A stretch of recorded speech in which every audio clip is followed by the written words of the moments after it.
The Detroit Tigers have won a playoff series against the Cleveland Guardians.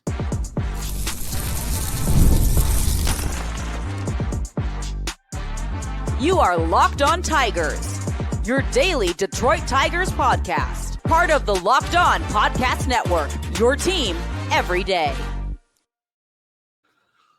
What is up, everybody? Welcome back to another edition of Locked On Tigers. I'm, of course, your host, Scott Bentley. Today is Friday, October 3rd, 2025. Thank you so much for making Locked On Tigers your first listen every single day. We are free and available wherever you get your podcasts, including YouTube, part of the Locked On Podcast Network, your team every single day. Today's episode is brought to you by FanDuel. Right now, new customers can bet just $5, and if your bet wins, you'll get $300 in bonus bets to use across the app. Download the app today. The Detroit Tigers are advancing to the ALDS. They win 6-3 at Progressive, eliminate the Cleveland Guardians. First off, the only reason that I am not screaming, I genuinely considered starting the show off by just hitting record and just screaming as loud as I possibly could. But that would do bad things to your ears or your car speakers or whatever. And I'm, looking out for you, I guess.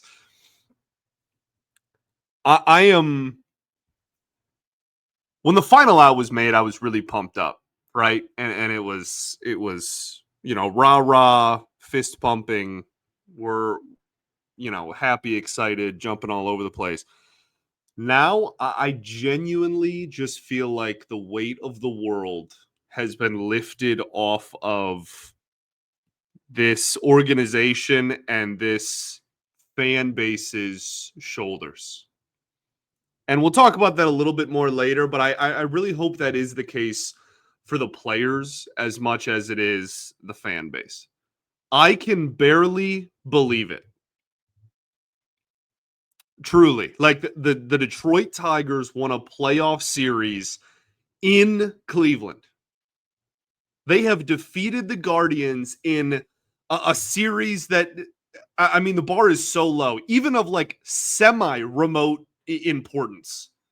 They have lost every opportunity given to them against Cleveland in any even remotely big spot for the better part of 10 years.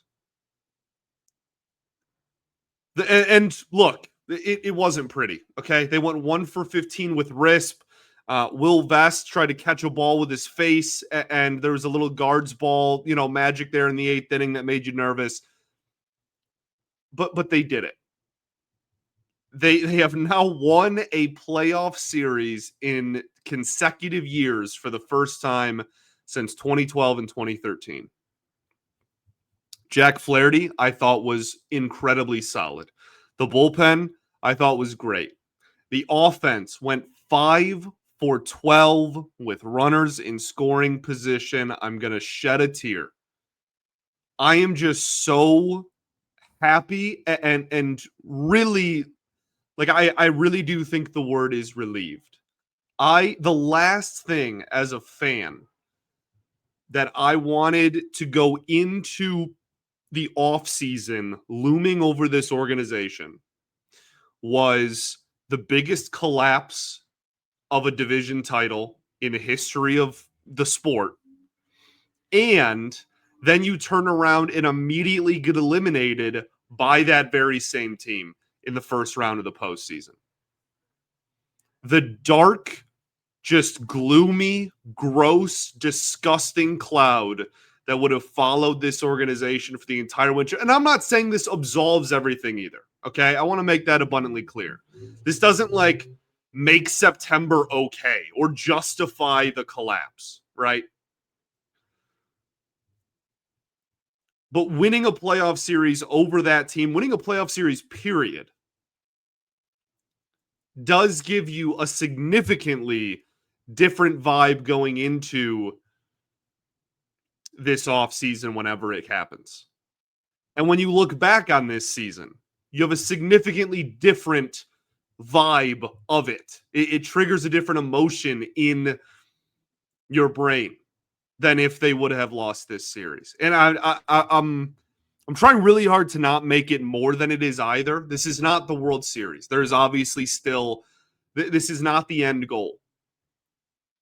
But just so badly, I wanted them to win this series, man. Even if they lose 3 straight to Seattle by 10 runs each game, okay? I'm just glad it wasn't Cleveland. It feels like like I said, really all week, like a monkey off the back situation. Now, from an in-game perspective, like you hope that the clutch hits can carry over, right? To get all the emotional, sappy, overly dramatic Scott stuff out of the way.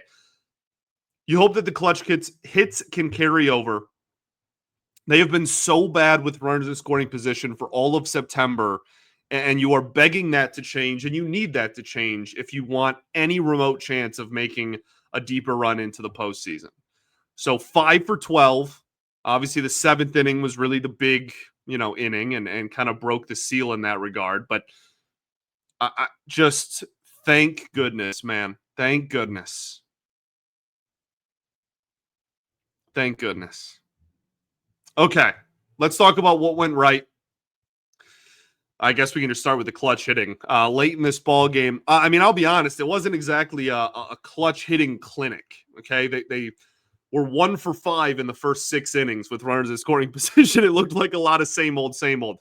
Then the 7th inning rolls around and the dam finally breaks. Okay, DAM, by the way, don't bleep me. The floodgates finally open. And they went 4 for 7 with runners in scoring position after starting off 1 for 5. Parker kind of starts it off with the bunt there. I think in the future that honestly, like, I don't get joy saying this, okay? I'm not a huge bunt guy. I don't mind the fact that the Tigers don't bunt very often and bunt like some of the fewest in all of baseball. I know there are plenty of people that disagree with that. That's fine. To each their own. Baseball can be played a million different ways. That's why I think it's beautiful. I think Parker should be maybe the exception to that and should probably bunt more, unless he just becomes like a 750 plus OPS hitter. But if he is staying in the area that he is offensively, which has been not very productive, really as of late, outside of like a 3-month stretch there last season, I think that he has the speed to where, okay, if there's a runner in scoring position and there's less than 2 outs, you can kind of justify it a lot easier with him, especially if he's not hitting leadoff, just because there's a chance that he beats it out anyway.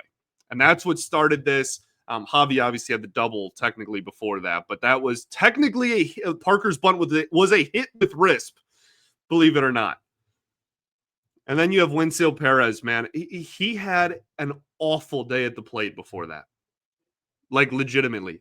And that's a microcosm of the last month. He has had a brutal month. He went 1 for 5, 2 strikeouts in like relatively big moments, and was it an inning-ending double play with a runner on? Like he did nothing. He popped up with 2 men in scoring position and only 1 out, didn't score a run, had the double play. Like he did everything wrong at the plate. AJ didn't pinch hit him third, and eventually it paid off. Big guts from coaching and from management to ride that through, and it worked out, thank goodness. That's the biggest hit of the postseason so far. I know it wasn't technically the go-ahead, but it's a 1-run game against Cleveland. They ended up scoring 2 more runs. Having that 2 RBI single was, I think, the biggest hit of the playoffs for Detroit up to this point. Just absolutely incredible. Spencer Torkelson and Riley Green both then shorten up their swings, get a couple of RBI singles after that as well. The next thing you know, the Tigers are up 6-1.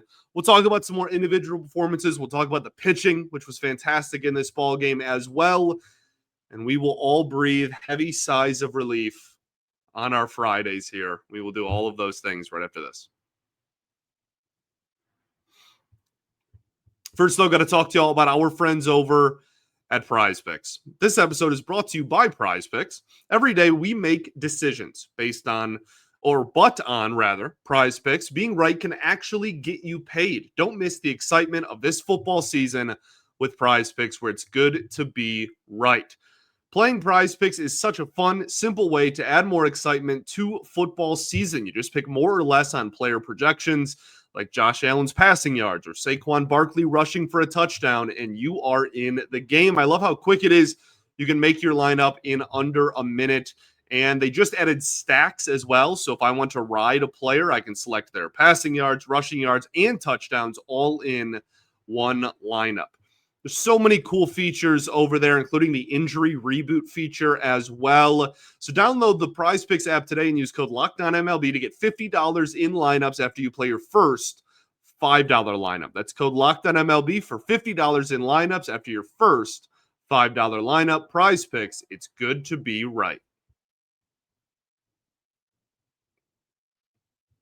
All right, everybody, welcome back here. Segment 2. Locked On Tigers. Appreciate you all for tuning in. As always, making us your first listen every single day. Shout out to the everydayers that do tune in every day. And we will, of course, be back on Monday recapping the first couple of games of the American League Divisional Series with your Detroit Tigers. We'll be playing in. I really wish I was more like fired up. But I the biggest emotion I feel is genuine relief, dude, more than anything. I'm sorry if this is like maybe an underwhelming emotion or like an underwhelming maybe reaction that you were hoping to hear from me on a Friday morning or whenever you're listening. But I am just so relieved that they won this series. So relieved. And job is not finished, right? The goal is not to make the ALDS and beat a Cleveland team that was below 500 for a majority of the season. Okay, that is not the bar. Now it's time to put your big boy pants on and get back to playing winning baseball and go take on the Mariners. Putting a bow on what went right in this series, however, before we preview that series against the Mariners, Riley Green, 2 for 5 with no strikeouts, which is noteworthy at this point. I think the swing looked, this is how I'm going to describe it, okay? I think his swing looked noticeably, like genuinely, noticeably less violent than it has over the last 4 to 6 weeks. And I think that you saw a direct impact in that today. Dylan Dingler, I thought he called a much better game. I want to start off with that. Only one earned run for Cleveland in this ball game. I also think that he didn't call a very good game in game 2, which I'm not even sure if I really talked about on air, actually, now that I think about it. But there was a couple of pitch calls, specifically the Melton home run is just that I don't understand how that can possibly be that fastball up and in. The pitch call in that scenario. So I think he called a much better game in this one. I think he's called great games for a majority of the year. He's been struggling a little bit at the plate lately for a guy that was so consistent for a majority of the year, rather. This was a huge home run. Huge home run for not only the team. Obviously, you break the tie, you go up a run, but a huge kind of sigh of relief, I think, for him too. It's just the theme. I've said it a billion times. I'm sorry. You could play a drinking game out of how often I've said the expression already in the first half of the show. And I apologize for that. I don't want to be bad radio here, but like that is just the feeling that I have across when I look at all of these moments. Winfield Perez, weight off the shoulders. Okay. He's been terrible lately. Dylan Dingler, weight off the shoulders. Spencer Torkelson and Riley Green, some weight off the shoulders. Like I and then the whole team winning and celebrating on pitcher's mound at Progressive Field with a giant graphic that says "Congratulations, Tigers" on Cleveland's scoreboard is literally watching a demon being exorcised. Like that is what it feels like. Sorry to the one listener who hates how I use the word literally. But that's what it feels like. Javi.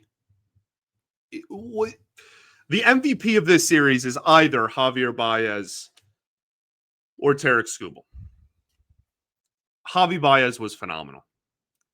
Had a double in this game, obviously led to a run being scored. Fantastic defense, including a huge play late. Also, just the tagging. I know that it's such a weird thing that people get pissed off about because they're like, oh, well, he's a good tagger. Okay, well, that doesn't make him like worth the money by itself. Obviously, that is true. He's hitting 455 in the postseason. Obviously, that's only 3 games, but he's hitting 455, some extra base hits in there. And that tag against J-Ram is rally ending. That is the moment, right? That is the moment where they review it. That tag is made. J-Ram is out, and you go, "Oh my goodness, they actually are gonna do it." Kerry Carpenter, what a weight off his shoulders. He goes 1 for 2 with 3 walks and faces a lefty multiple times. I could cry. 3 walks while facing lefties. I'm not sure if that's going to stay ruled a double, that hit he had early to score the Tigers' first run, but who cares? Stephen Vogt went to the bullpen early and went lefty because AJ played his righty starting lineup. And AJ, 10 toes down, did not budge, man. Did not pinch hit anybody. He said, you know what? Riley Green staying in the game against the lefty. Kerry Carpenter staying in the game against the lefty. Parker Meadows even staying in the game against the lefty. I don't care. This is the lineup that we're going to have. And if, who knows, if the game's close and there's a situation late, maybe he manages it differently. But Kerry Carpenter thrived while getting a ton of different looks in this game, and he deserves a ton of credit. 15 base runners, 5 for 12 with runners in scoring position. Thank goodness. Thank you. The pitching was also fantastic, I thought, in this game. 4 2/3, 3 hits, 1 earned run, 2 walks, 4 strikeouts from Flaherty. That's a 1.93 ERA now in the postseason. Obviously, just 1 start. I thought he was fantastic. The fastball was located very well. The curveball was incredible. The slider I didn't think was very effective, but he got a lot of chase on the curve and kind of just went to that. Now, when guessed correctly, and what I say that in terms in like the POV of the hitter, right? If the hitter guesses correctly on it being a curveball, then you still get a lot of deep counts, right? You still get a lot of 2-2 counts, 3-1 counts, 3-2 counts. And that happened, right? Like he got pulled 4 2/3. He was already at, 75, 76 pitches or whatever it was. But he executed when he needed to. He made big pitches when he needed to. He hit his spots when necessary. And Hinch was able to go to the bullpen early. And you knew that both teams were going to go to the bullpen early. Okay? You weren't going to – you were going to make sure that a fresh arm was out there at all times in a win-or-go-home elimination game. And I thought that AJ pulled the plug at the perfect time, to be honest. I completely agree with every bullpen decision he made in this ball game. Except maybe Tommy Canley. But like even then, you had a 5-run lead and the 2 runs were unearned. Like if Will Vest doesn't catch a ball off his face, then it's 6-1. Perfect execution across the board. And that starts with Jack Flaherty. So tip of the cap to him, even if the final box score doesn't maybe look like some dominant performance. He did exactly what the team asked of him. The bullpen was stellar, which it just feels so good to say out loud. Kyle Finnegan, 1 1/3, perfect baseball. Tyler Holton, 1 inning, 1 hit, no runs, no walks, 1 strikeout. Tommy Canley, only the 1 out recorded, gave up 2 hits, wasn't great. Will Vest then comes in 1 2/3 of perfect baseball. Fantastic. All 4 of those guys I just mentioned have a 0 ERA in the postseason. 2 of the biggest differences from the first half of the season when the Tigers were winning a lot and had, the best record in baseball for a large part of that first, half, to the second half that obviously went terribly, was clutch hitting, with runners in scoring position and the production of the bullpen. You could argue those were the two biggest factors and the two biggest differences, I should say, between those that, pre All-Star break and post All-Star break Tigers. That is what they desperately needed to return if they wanted to win in the postseason. More than anything else. More than production from Mize and Flaherty. More than, pick one individual hitter, Riley Green, whatever, to turn it around. They needed those two things because that is what they were doing when they were winning hand over fist in the first half. And they got both of those things finally in a winner-go-home game. And that's awesome. Let's talk about what went wrong. Not too much, though. We're not going to sour the vibes here. Then we'll talk stuff, and we'll preview this series against Seattle. We'll do that right after this. First, though, got to talk to you all about our friends over at FanDuel. The NFL season is here, and FanDuel has an offer you don't want to miss right now. New customers can bet just $5 and get $300 in bonus bets if you win. That's right. Pick a bet, put down $5, and if it hits, you'll unlock $300 in bonus bets to use across the app. I love how FanDuel gives me so many ways to play. Like I always say, you can build parlays, you can try player props, you can even follow live lines during ball games. It's great. And there's so many other great features on top of that as well. So whether you're a casual fan or diving into the stats, FanDuel makes the game day experience so much better for you. So what are you waiting for? Visit FanDuel.com to download the FanDuel app today and get started. All right, everybody, welcome back here. Third and final segment, Locked On Tigers. Appreciate you all for tuning in. As always, celebrating a wild card round victory over the Cleveland Guardians in Cleveland. What went wrong? Not going to hang too much on this, okay? Not going to spend too much time on what went wrong. This is a celebration. We're all happy. We're all thrilled. But it is something I do every show, and I'm going to stay true to that. The RISP in the first 6 innings was still terrible, and it really felt like it was going to be another one of those days. There were a lot of rough at-bats before the seal broke. I thought Torkelson had an absolutely horrid at-bat with 2 men on and 2 out there early in the ball game. Zach McKinstry had a couple of really poor at-bats. Wenzel Perez, I already talked about, had like 4, you could argue, 3 at least, terrible at-bats. Parker Meadows had a couple of really rough ABs. Like, this was not all sunshine and rainbows, and they were just hitting out of the gate, and it ended up being, a comfortable victory. So that's something you still want to make sure is fixed and corrected going into this ALDS. Gleyber Torres, I think, continues to just be like it.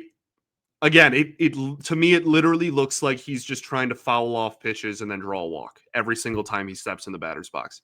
It looks like he has zero intent of driving the baseball or putting the ball in play and trying to get on base with his bat. And that's really been kind of the case for most of the second half of the season. His numbers are pretty rough. So didn't see a whole lot to change my opinion of that. But having him in the leadoff spot at least works the pitch count early in a ball game, and that came to fruition, and you got some value from that. So not all bad, but certainly something I still want to point out. Tommy Kahnle, already mentioned, wasn't great. I thought the changeup looked fine, but still gave up a couple of knocks. And then, obviously, like the big one is still Will Vest taking a ball right to the kisser there. I actually think he fielded his position very well in this game, and certainly all series. The J-Ram play in game 1, right? But that one play is obviously brutal, and it should have been a 6-1 final instead of a 6-3. But alas, a win is a win is a win, and we will gladly take it. Stuff. We're just going to preview the ALDS that your Detroit Tigers are, in fact, a part of. Saturday is game 1. Sunday is game 2. The format for home and road, or for where they're playing, I should say, is 2-2-1. So it's going to be 2 in Seattle, game 1 and 2 in Seattle, game 3 and 4 if necessary in Detroit, and then game 5 if necessary is back in Seattle. So at least one playoff game will be played in Comerica Park, and that is absolutely awesome. For the second year in a row, we are getting playoff baseball in downtown Detroit. Seattle has been maybe the hottest team in baseball over the last 3 weeks of the season, more so than Cleveland, who you just took down. They have a really talented roster. They have a really talented pitching staff.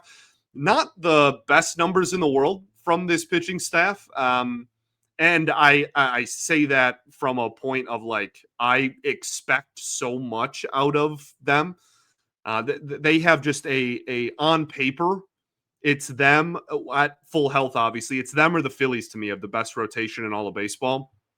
And I think they didn't live up to that this year. I expected a lot more of them. Now, the talent is still there, and the Tigers' offense has been putrid. So they're probably licking their chops looking at how this Tigers lineup battled through 3 games against Cleveland's pitching. They're probably going, okay, this is a real opportunity for us, obviously from Cleveland's perspective. But if you're looking at the numbers throughout the year, it was a middle of the pack rotation in terms of like ERA and just production. Offense has been really solid this year. Top 10 offense pretty much across the board. You obviously got J-Rod. You got a couple of other guys that have just been fantastic this year. But the big story of this lineup is obviously Cal Raleigh. Having a historic season, is going to be a top 2 MVP finisher. He's either going to win it or be runner-up to Aaron Judge, because Aaron Judge had like an 1,100 OPS. But this is a historic season. It's one of the great. I mean, honestly, I think it's relatively fair to say that it's the best offensive season by a catcher ever. Now, he also didn't allow a passed ball the entire season, and is pretty darn good behind the plate. So there is a legitimate argument this is one of the best single seasons by a catcher in the history of this sport. And that is what you're going up against. You're going up against a big thumper in the middle of that lineup, a switch hitter that has power from both sides, calls a really good game, is really good defensively behind the plate. He's a superstar. And that's not even including, the guy in center field who also is a borderline superstar, if not an outright superstar. Like, this is a really talented team. And they are better than you on paper. We don't have to like beat around the bush or pretend like this Tigers roster is something that it's not. Okay, this Seattle roster is better than you on paper. So I feel as though your best shot here is to use Scooble twice, win both of those games, and then hope you can just win one of the other 3. Now, it's really easy for me to say that before game 1, right? That's not a direct formula. That is not going to work out. There's almost no chance that is exactly what happens, right? But on paper going into it, that really does feel like the Tigers' best route to victory is, okay, we're going to throw Scooby twice, go 2-0 in those 2 games, and then we just got to go 1 for 3 in the rest of the series. Because of that, I'd imagine that game 1 is going to be an old friend, and that old friend is going to be pitching chaos. It's not going to be Mize. It's not going to be Flaherty, obviously. That would be like 2 and 3 days of rest. They're not going to start in those games. Scooble, you could, in theory, on 4 days rest. But the first 3 games are guaranteed anyways. And game 2, Sunday, would be 5 days of rest. And then it would be 5 days of rest for him in game 5, if that were to happen, if you were to force a game 5. So I think, honestly, you just give him his 5 days rest, let him go in game 2. If you can split the first 2 games in Seattle and then split the 2 games in Detroit without Tarek Skubal, you have home field, just split those 2 games, then you can throw Tarek for game 5. That's not like impossible to me. That is honestly, like, that is the perfect scenario, to be honest with you. Now, they might get swept. Again, Seattle's a better roster. But the perfect scenario for how to use Tarek Skubal in this series is one of the first 2 games on the road, neither of the home games because you have home field anyway, and you're hoping you can just win one of those games, and then in the winner go home game 5 if necessary. That is best case scenario for the Detroit Tigers. And that's how it's lined up. So you have that going for you at a minimum against a superior opponent on paper. Game 1, again, hasn't been announced. I would imagine it's a pitching chaos. They're certainly not going to start like Chris Paddock or, if they do start Melton or Montero, Cater, obviously, then, like that would be like, I would imagine a one-time through the lineup thing, maybe a 3 to 4 innings thing. But I think that's probably going to be matchup ball, especially with the day's rest here on Friday before you play game 1 in Seattle. And then you're hoping that Skubal can just go deep into the game and maybe save the bullpen a little bit in game 2 as well. I'm just so glad the Tigers are here. And I'll end with this. I'm so glad. No matter what happens, that they have a seat at the table and they made it this far after a horrific September. This is where we wanted this team to be in June and July. We wanted them to be playing in the ALDS. And then the last month and a half really made that not a guarantee. And they're here anyway. And as I've already stated, this does not justify September. This does not absolve them of September. When we start off-season content, whenever that is, whenever this Tiger season ends and we start talking, the show goes into off-season mode, we're going to be very critical of this team down the stretch. They deserve all of that criticism. Everybody, top to bottom. AJ, Harris, obviously all the players. But there's 4 teams left in the American League, and the Detroit Tigers are one of them. And all things considered, that's where we wanted to be going into this season. Make it just one bad month of baseball. That's my hope. And that's kind of the mental route that I hope is kind of preached in the clubhouse from now until game 1. I've said it a million times this episode already, the weight off the shoulders thing. I hope that the team and the players feel that as well.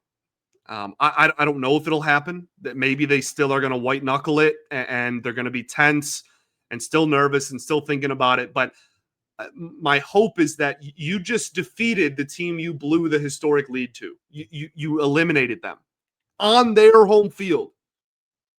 Walk in your trap, take over your trap. You did it.